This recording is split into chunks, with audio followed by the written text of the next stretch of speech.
Welcome to the Purple Positivity Podcast for May the 20th. Right? Is that right? Yes, it is the... No. What? Oh, fuck. What day is it? I don't know what day it is. Help! May the 18th. 2018. I should restart this show, but I'm not going to because that was hilarious. I'm your host, the amazingly adorable and very easily confused by the passage of time, Rebecca Thistle. Podcasting to you live-ish from my kitchen/dining room table in my apartment, which I call Jeffrey Thistlework. It is also 4 a.m, okay? And I've been awake since 3. So... Oh, I love me. I really do. So, it's been like 2 days. I know I didn't do a show on Wednesday because I was like, well, I did a show on Tuesday, so... Bleh. Also, I didn't know what to talk about. So, yesterday... I had one of the most awesome days at work that I have had in a really long time because we got to assemble lanyards. Yes. Apparently, at the main office in San Angelo, there was some mix-up with, like, supplies from vendors or something, and they got backed up on orders, and once the supply situation got sorted out, you know, they had a bunch of orders to fill. So, because I am the best on lanyards, just saying, then I got put on lanyards and I was like, yay! Because I love doing lanyards. I love it. Oh, it makes me feel crafty and fun and creative, but not. And, anyways, so I'd had this really good day, and by the end of it, like, I had made quota, but I'd lost track of time. And so I had this huge pile of lanyards sitting next to me. And see, like, you have to assemble the lanyards and then you, like, put them in bundles of 12. So I had this huge pile of lanyards that I had to bundle up when 4 o'clock rolls around and it's time to clock out. So I'm like, okay, well, you know, just a couple minutes so that I can bundle up these lanyards because I lost track of time. Otherwise, I would have already had them bundled up. My supervisor literally yelled at me for not immediately jumping up at 4 o'clock and clocking out. And I'm sitting there thinking, lady, you're the only sighted person in this entire building. You could have looked, saw that there was a pile to be bundled up, and went, no, I need to get out of here immediately. She needs to clock out immediately. You could have come over and said, look, bundle those up tomorrow. Don't worry about it. Just go clock out.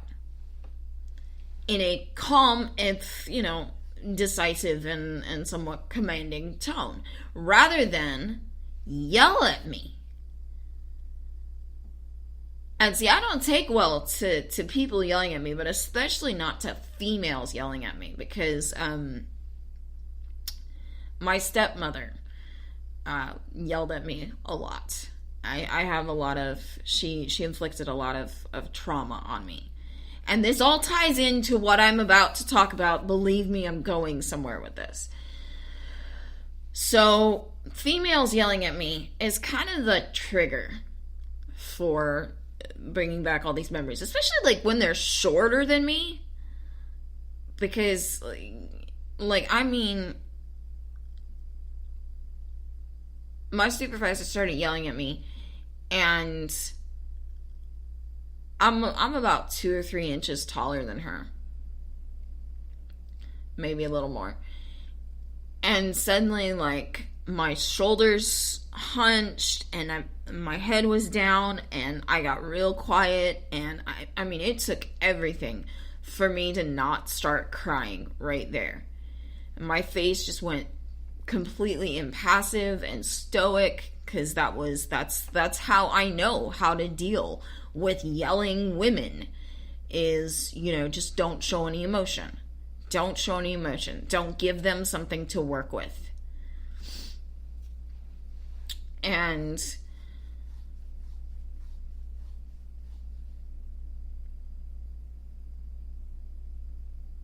it really bothered me. It's still bothering me right now to a certain degree, but it's only because I'm talking about it. But for the rest of the day, I mean, I got home and I was ready to just punch the wall. I was so mad. I was so hurt, and I was just...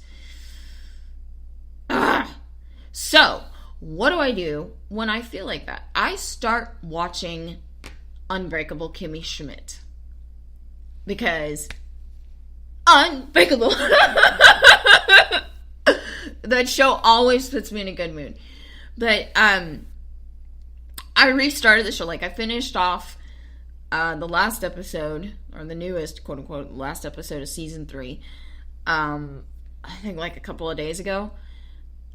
And so I restarted. Because that's what I do. But, and then also partially because, I've been doing these Kim-spiration shows here on this podcast. And so I started watching episode 3 of season 1. And in episode 3 of season 1, Kimmy comes to this realization that she can't just bottle up the past. She's had this traumatic experience in a bunker, and it's haunting her, and she's trying so hard to suppress it, and it's just like, no, and pretend like it never happened and start her life over again. But here's the thing, is she can't. And honestly, I don't think any of us can. And I guess it was a couple of days ago, I was talking to someone after work, and we were talking about the idea of not living in the past and not bringing up the past, and and how do you sort of balance that out. And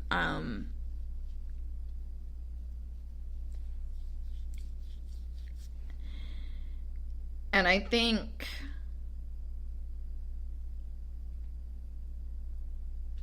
the trick is to give yourself a finite amount of time. Not to dwell on the past, but to examine it. To do an autopsy or look at the black box, or, whatever metaphor makes sense. But a finite amount of time. And so, going back to my predicament yesterday, and hopefully I won't lose my job for talking about it, because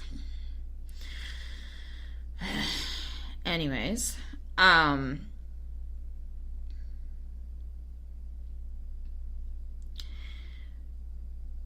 But I said to myself, you know what? This has triggered a lot of things, but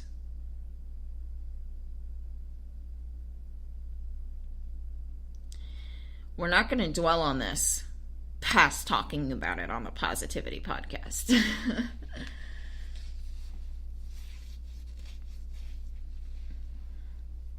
I'm not going to dwell on it because it is what it is.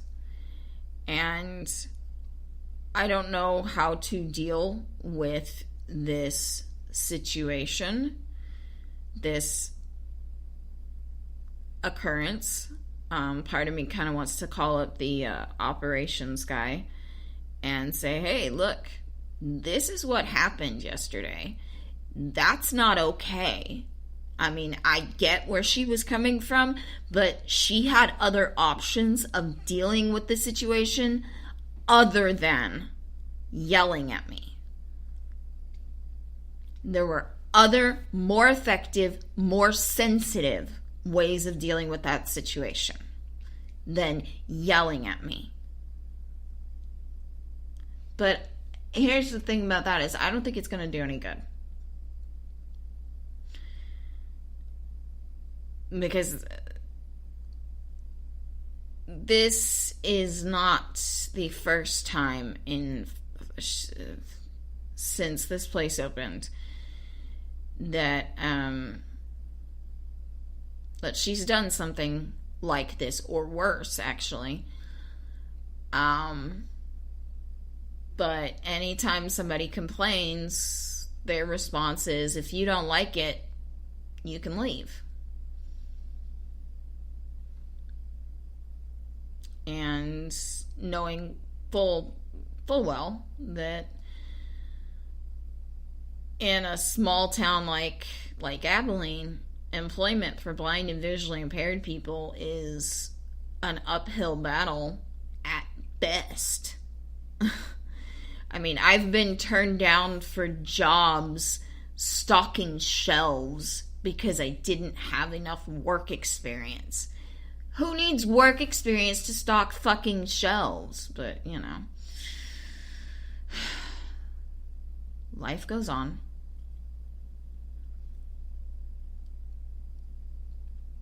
So I don't know how to practically deal with this situation. But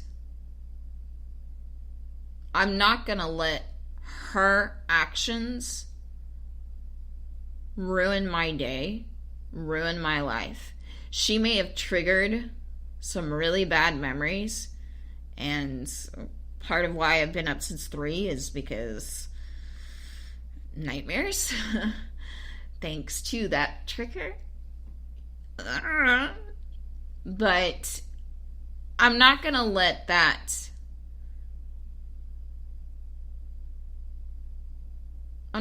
bring me down. And, you know, and it's not easy. It's not. It is so easy to say, I'm not going to let that bring me down. But practically speaking, it is really hard to wrangle my brain because I do not have a lot of control over my thoughts. I think of the weirdest things. Like, just out of nowhere, suddenly I'm like, seagulls! You know? Just random shit like that comes into my head. And I don't have control over that. But what I do have control over is how much attention I pay to seagulls. Just like I have control over how much, you know, like, how much time and energy I give to what this person said to me yesterday, or how they said it to me.